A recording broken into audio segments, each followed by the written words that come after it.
Halo pemirsa, selamat datang di channel Unida Malang dalam program Bisa, bincang santai seputar ilmu pengetahuan dan isu-isu kekinian. Jangan lupa untuk like, comment, share, and subscribe ya.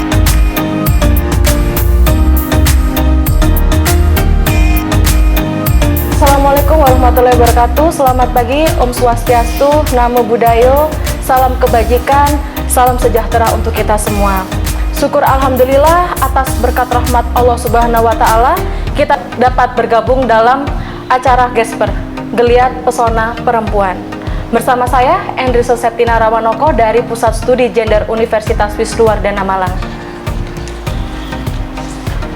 Pemirsa, setiap manusia normal lahir berbarengan dengan pesonanya masing-masing. Namun, aktualisasinya tidak begitu. Bersama kami telah hadir narasumber yang berkompeten di bidangnya.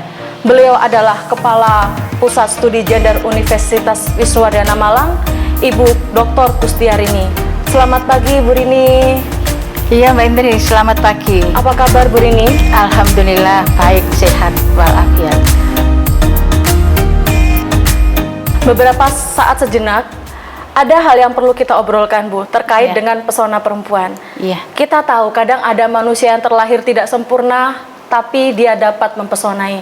Ada juga manusia yang nyaris sempurna, tapi dia tidak dapat mempesonai dirinya dan masyarakat sekitarnya. Bu Rini, bagaimana ini bisa terjadi, Bu? Iya, ini kaitannya dengan pesona ya. Iya. Pesona, daya tarik ya, daya pikat seseorang. Bagaimana seseorang itu mampu memikat orang lain yang memandang, tentunya yang seperti itu ya, Iya, Bu. Mbak Endris ya. Setiap perempuan itu pasti memiliki daya pikat, daya pesona masing-masing, itu pasti. Hanya kemudian apakah itu bisa tampak atau muncul, ataukah masih ada di dalam diri individu itu sendiri yang belum tampak, yang belum muncul di masing-masing individu itu, di masing-masing perempuan itu. Jadi ada sisi psikis, ya, jiwa, hati, dan ada sisi fisik yang sangat mempengaruhi apakah seseorang itu menjadi terpikat, memiliki daya pikat, memiliki daya tarik, mempesona atau belum. Seperti itu. Orang yang tampak secara fisik itu sempurna, nyaris tanpa celah, tetapi seseorang itu kok tidak bisa mempesonai orang lain ya, seperti tadi dibilang Mbak Endri seperti itu. Ya karena mungkin dari sisi psikisnya dia tidak, yang akan tampak dari sisi fisik, dari sisi perilaku itu dia tidak mau tersenyum, ya, dia selalu ngecuprut, dalam bahasa Jawa itu ngecuprut ya Mbak Endris ya, nggak mau senyum, terus kemudian selalu sewot. Itu orang lain melihatnya itu dia tidak mempesona, dia tidak memiliki daya pikat, kecenderungan orang lain tidak tertarik untuk melihat hal yang demikian, sehingga justru orang lain akan undur diri, akan menghindari perempuan-perempuan yang tidak mau tersenyum. Dari sisi psikis ya, senyum itu kan dari hati, kemudian akan tampak secara fisik dari perilaku-perilaku kita, seperti itu Ya, baik, Bu Rini. Apakah itu masih bisa dirubah, Bu? Agar kita yang tadinya tidak mempesona, jadi kita lebih mempesona lagi, Bu? iya. Karena ini bukan bawaan ya, tidak sepenuhnya bawaan dari setiap individu. Yang pasti ini bisa diubah. Dengan apa? Kembali lagi ke psikis tadi. Bagaimana kita mampu mengelola psikis kita, hati kita, jiwa kita ya. Bagaimana kemudian untuk dimunculkan dengan tersenyum. Senyum ini memang perlu belajar. Orang yang tidak biasa tersenyum ya memang sulit sekali. Tapi harus tetap belajar. Senyumlah untuk semua orang, begitu katanya ya. Jadi senyum. Siapa sing wong sing gak seneng nek dijak tersenyum? Pasti seneng. Ya. Dan tidak ada orang yang suka dengan orang yang tidak mau tersenyum. Enggak ada. Iya apa enggak? Iya, betul. Nah, ya itu. 100%. Jadi sesuatu itu pesona itu memang ada bawaan ya, ada. Tetapi bisa itu diubah, itu sangat-sangat bisa. Bagaimana dia pengalamannya tentang kehidupan, pengalaman tidak hanya dari pengalaman pribadi, tapi pengalaman orang lain pun itu sangat mempengaruhi individu itu untuk mempesonai orang lain untuk dapat berubah. Seperti itu. Ya, baik Bu. Lalu adakah faktor Bu yang mempengaruhi pesona diri? Ya, ada beberapa faktor yang pasti ada internal agent, ada faktor-faktor dari dalam, dan ada faktor-faktor external agent, ada faktor-faktor dari luar yang mempengaruhi individu itu agar dia itu dapat tampak wow di luar. Kita tahunya, masa sih kita tahu hatinya seseorang? Kan tidak. Tetapi yang kita tahu adalah bagaimana dia tampil, dia tampak. Dari mana? Ya dari aura wajah kita. Dengan apa? Ya dengan senyuman tadi. Sekali lagi harus belajar tersenyum. Faktor internal agent dari sikap kita, emosi. Emosi tidak hanya marah ya. Emosi tidak hanya marah, tapi rasa ingin tahu itu juga emosi. Rasa cinta, kasih sayang itu juga emosi. Ini faktor internal. Ya, internal agent yang ada di dalam diri setiap perempuan, setiap individu itu ada. Kemudian pengetahuan, IQ ya, intelijensi itu juga sangat mempengaruhi bagaimana kecerdasan seorang. Ini kaitannya dengan pola pikir, ya. Karena ada beberapa teori psikologi yang mengatakan bahwa segala sesuatu itu bersumber dari pikiran, dari pola pikir. Kalau kita memandang, kalau kita memikir tentang sesuatu itu jelek, yang kok tadi ini elek gitu. Karena kita sudah terpatri bahwa pola pikir kita, pikiran kita itu jelek. Tapi janganlah kita punya pikiran-pikiran yang seperti itu, karena akan menjadi sumber segala sumber gitu ya dari pola pikir itu. Itu faktor ya internal. Ada faktor eksternal, kaitannya dengan bagaimana dia berhubungan dengan keluarga, bagaimana dia berhubungan dengan masyarakat sosial di lingkungannya, termasuk di dalam lingkungan kantor, lingkungan kampus. Ini sangat-sangat mempengaruhi bagaimana individu itu mampu memancarkan pesona kepada orang lain. Begitu. Baik Bu Rini, jadi untuk mengembangkan pesona perempuan itu tadi memang harus ada kiat-kiat khusus ya Bu ya? Ya. Nah, Bu Rini, bagaimana kiat-kiat khususnya agar kita dapat mempesonai lingkungan kita, Bu? Betul. Yang pasti kita itu harus paham pada diri sendiri bahwa kita itu memiliki pesona. Ini yang harus kita yakini dulu. Ini merupakan kiat yang pertama. Kita harus paham bahwa kita itu punya pesona. Ya, lah dari itu bagaimana kemudian kita menggali, mengembangkan pesona diri kita. Tentu kita itu setiap individu memiliki keunggulan, kelebihan, tapi kita juga tidak menutup kemungkinan memiliki kelemahan. Ini yang perlu kita pahami dulu tentang diri kita sendiri. Kita harus paham diri bahwa kita punya keunggulan, kita punya kelebihan, tapi kita juga punya kelemahan. Kalau kita sudah memiliki keunggulan, bagaimana kita mengembangkan keunggulan kita, ya? Kelebihan kita kembangkan. Lah kemudian bagaimana kalau kita memiliki kelemahan, itulah kemudian yang kita tutup. Kita tutup kelemahan-kelemahan kita. Saya itu sulit sekali untuk tersenyum. Belajar untuk tersenyum. Memang tidak seperti membalik telapak tangan untuk kita dapat belajar tersenyum, hanya tersenyum. Tapi tidak serta-merta kemudian semua orang itu bisa tersenyum, tidak. Gitu. Inilah yang perlu belajar. Tidak membalik telapak tangan sekarang saya harus tersenyum, saya tersenyum, tidak.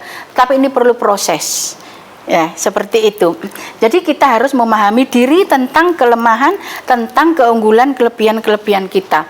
Kemudian kita perlu, yang kedua itu setelah kita paham diri, kita menganalisis diri. Dari kelemahan itu, dari kelebihan itu, apa yang akan kita lakukan? Ya kan? Apa yang kita lakukan? Misalnya, saya ingin menganalogkan dengan artis misalnya.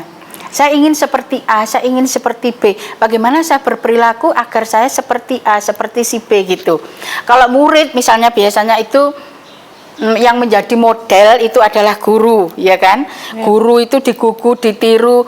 Wes setelah mulai dari ujung kaki sampai ujung rambut, yang namanya guru itu betul-betul dicontoh, digugu, ditiru oleh anak didiknya. Kalau kata orang tuanya saja nomor belakang, tapi kalau sudah kata guru, lah itu.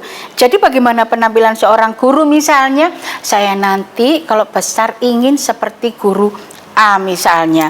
Ini kita menganalisis diri, agar nanti apa-apa yang akan kita lakukan sesuai dengan apa yang kita harapkan. Kan begitu ya? Lah, kalau sudah seperti itu, kita paham diri, kelebihan, kelemahan, kemudian kita menganalisis diri, yang selanjutnya adalah kita coba. Kita mencobakan itu, ya. di tryout gitu misalnya. Kita cobakan bagaimana kalau saya berperilaku seperti idola saya gitu misalnya. Cocok nggak, pantas nggak saya kalau berperilaku yang seperti itu gitu.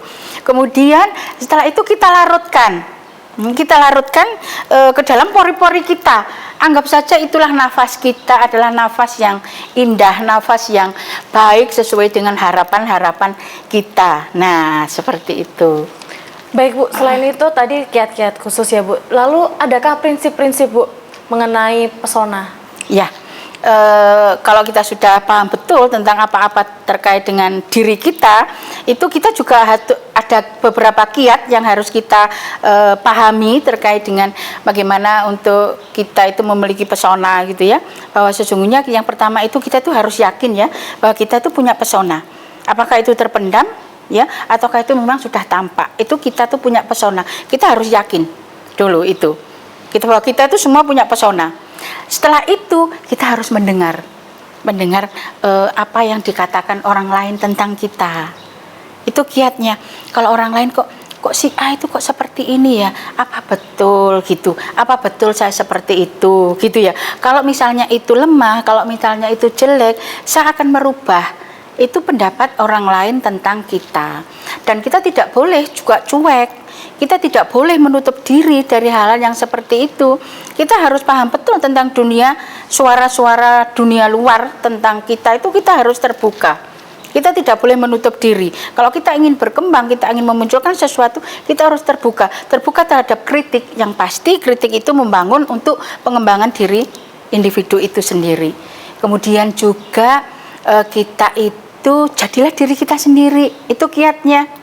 Ya, jadi diri kita, kalaupun ada tokoh yang diidolakan, oke, tetapi kita tidak boleh termakan oleh apa-apa yang dia gunakan, pakai model misalnya, model baju misalnya, baju yang seperti itu, pakai baju modelnya yang super ketat misalnya, kok itu pakainya bagus ya gitu.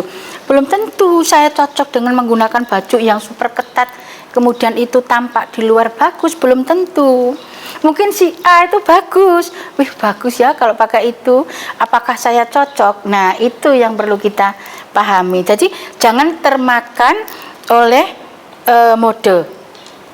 Sekalipun itu ngetren, tapi kalau tidak cocok untuk kita ya jangan diikuti. Ya, seperti itu. Termasuk riasan-riasan. Kok pakai rias artis itulah. Kalau nggak cocok untuk tekstur wajah saya, lah jadi kayak genderuwo. Misalnya seperti itu, ya. Kemudian lagi kita itu harus berbuat baik. Nah, ini berbuat baik ya kepada seseorang, kepada semua orang itu harus berbuat baik. Karena kita tahu kalau kita misalnya sebagai public figure ya, ketika kita berbuat kesalahan sedikit, perjalanan kita yang panjang dengan kebaikan-kebaikan kita yang telah kita perbuat hilang. Ya, berkat nilai setitik kesalahan kita yang hanya sedikit, rusaklah susu sebelanga.